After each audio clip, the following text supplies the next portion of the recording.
تعطلت الكاميرا الأساسية التي أصور بها الفيديوهات، وتجاوزنا 30,000 مشترك على القناة. السلام عليكم ورحمة الله وبركاته. بسم الله والصلاة والسلام على رسول الله. أهلا وسهلا بكم من جديد. الحمد لله رب العالمين، تجاوزنا 30,000 مشترك على القناة، فشكرا لكم وجزاكم الله عنا خير الجزاء، ومزيدا من التعريف بالقناة ونشرها بين الأصدقاء. فيعني أرجو منكم كل شخص أن يقوم بتعريف شخص واحد فقط على القناة لتكبر أسرع وأسرع بإذن الله سبحانه وتعالى. شكرا لكم، جزاكم الله عني خير الجزاء. وأيضا مع 30,000 مشترك الحمد لله رب العالمين، الكاميرا الأساسية التي أصور بها الفيديوهات وهي هذه الكانون 70D تعطلت كما ترون الآن. لو شغلتها لا شيء على الإطلاق، معطلة تماما.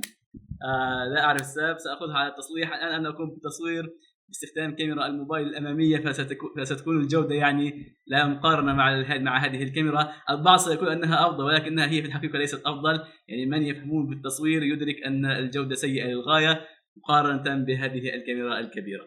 طبعا الكاميرا يعني يقولون أن المشكلة فيها هذه مشكلة هندسية تظهر بعد استخدام كبير للكاميرا. يعني المفروض هذه الكاميرات أن تكون متحملة أكثر وتتحمل أكثر من هذا الضغط الذي نضغطه عليها. لهذا يعني غير متوقع أن تتلف بعد هذا العدد من التصوير، ولكن هذه المشكلة يبدو أنها منتشرة بشكل كبير في هذه الكاميرا، كاميرا 70D. فمن يملك هذه الكاميرا يعني أو جرب أو عانى من مشاكل يضع كومنت أسفل الفيديو يقول لي ما المشكلة التي عاناه. أنا هنا ظهر عندي ايرور رقم 80، يعني وضع عندي هنا ايرور 80، ثم بعدها حاولت تشغيل الكاميرا لم يكن بتشغيلها على الإطلاق وتوقفت تماما كما ترون. سأخذها إلى التصليح إن شاء الله، وسنعود بعد أن نقوم بتصليح هذه الكاميرا إلى عمل الفيديوهات كما السابق.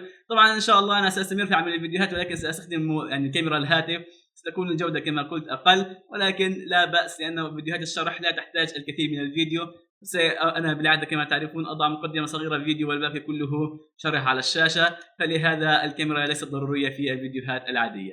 المهم كما قلت لكم، بعد البحث في مشكلة الكاميرا على الإنترنت تبين أن هناك مشكلة هندسية. يقول البعض أنه في توزيع الحرارة أو في سحب الحرارة عن معالج الكاميرا. فالكاميرا فيها هي كمبيوتر يعني وفيها معالج، تحتاج أن تزيل الحرارة من هذا المعالج.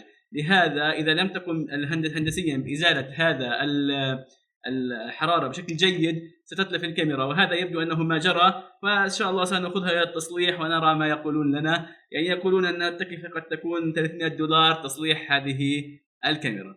فشكرا لكم، وما تنسوا تدعمونا بنشر القناة وتعريف الناس بالفيديوهات وبالقناة. كمان تابعونا على الفيسبوك وعلى تويتر وعلى الانستغرام وفي أي محل، وما تنسوا تعملوا لايك للفيديو. السلام عليكم ورحمة الله وبركاته. سلامات.